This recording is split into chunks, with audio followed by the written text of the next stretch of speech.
Ahoj priatelia, vítam vás pri ďalšom videu. Dneska sa vyberieme preskúmať pozostatky bunkrov bývalého československého pohraničného opevnenia v Novohrade.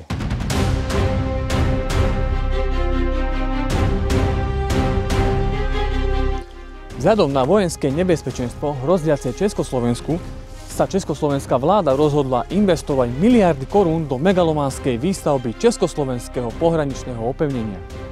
Po prvej svetovej vojne z bývalého Uhorska sa po vytvorení nástupníckych štátov stalo Maďarsko. Územie dnešného Slovenska sa stalo súčasťou Československej republiky a hranice, ktoré boli definitívne potvrdené Trianonskou mierovou zmluvou, sa stali príčinou územných sporov medzi Československom a Maďarskom po celé medzivojnové obdobie. Komplikovaná politická situácia v polovici 30. rokov nasvedčovala, že vojenský konflikt v strednej Európe je iba otázkou času. Od opevnenia očakávali výrazné posilnenie vojenského potenciálu republiky, výstavba sa začala realizovať v polovici 30. rokov. Zo strategického hľadiska bolo prioritné zabezpečiť opevnením predovšetkým hranicu s Nemeckou ríšou. Vzhľadom na strategické dôležité západnej časti Slovenska sa výstavba realizovala v smere západ-východ. Bratislava vzhľadom na svoju dôležitosť bola opevnená objektmi stáleho ťažkého opevnenia. Zvyšný úsek hranice s Maďarskom bol okrem Dunaja opevnený stálym ľahkým opevnením. Z histórie vieme, že tieto bunkre proti Nemecku ani proti Maďarsku nikdy reálne neboli použité. A hľa v lese ďalší objekt.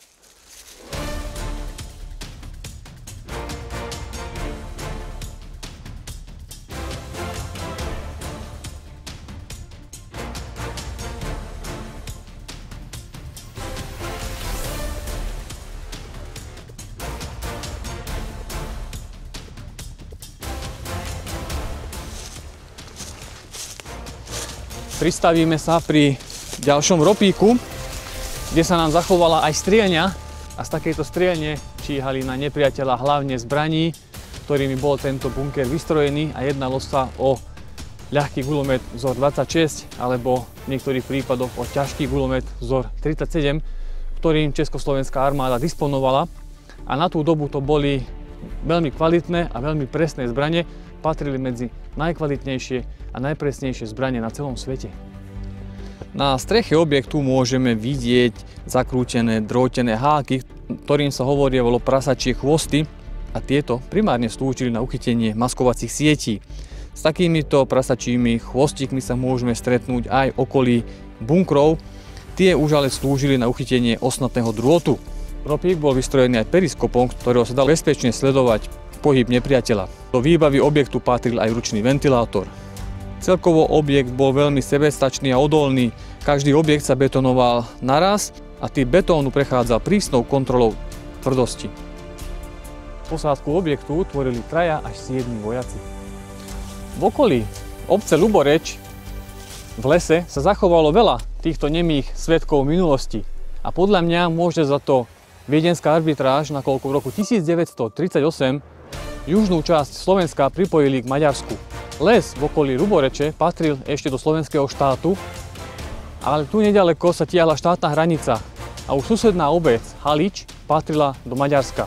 Na slovenskej časti hraníc sa tieto pevnostky zachovali, ale v Maďarsku ich maďarská armáda začala systematicky likvidovať.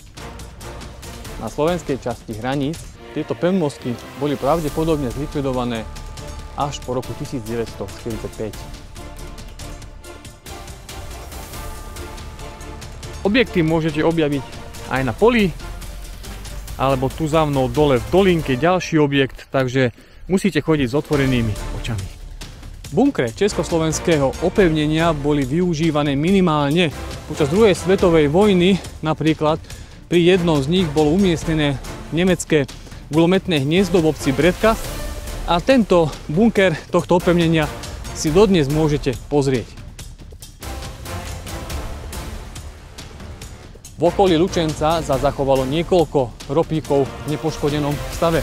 Napríklad pri obci Radzovce, ktorý je ale v súkromných rukách. Nedaleko Lučenca v Jesenskom sa nachádza ropík pri železničnej stanici, ktorý niekoľkokrát do roka otvorí svoje brány a nadšenci tam chcú zriadiť malé múzeum československého opevnenia. Držíme im palce. a tento ropík si môžete niekoľkokrát do roka aj pozrieť.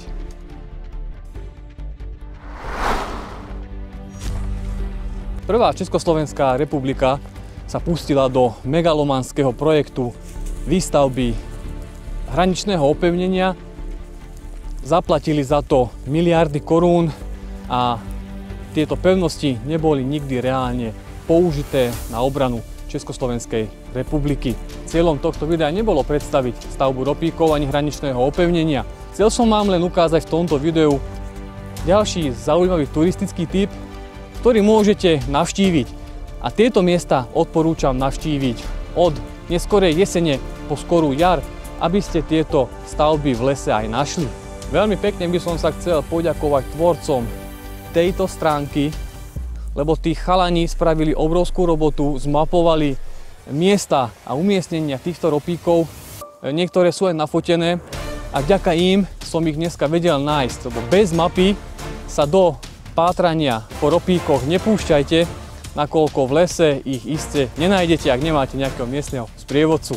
Ja vám veľmi pekne ďakujem, že ste video dopozerali do konca. Ak sa vám páčilo toto video, tak ho zdieľajte a stretneme sa na budúce.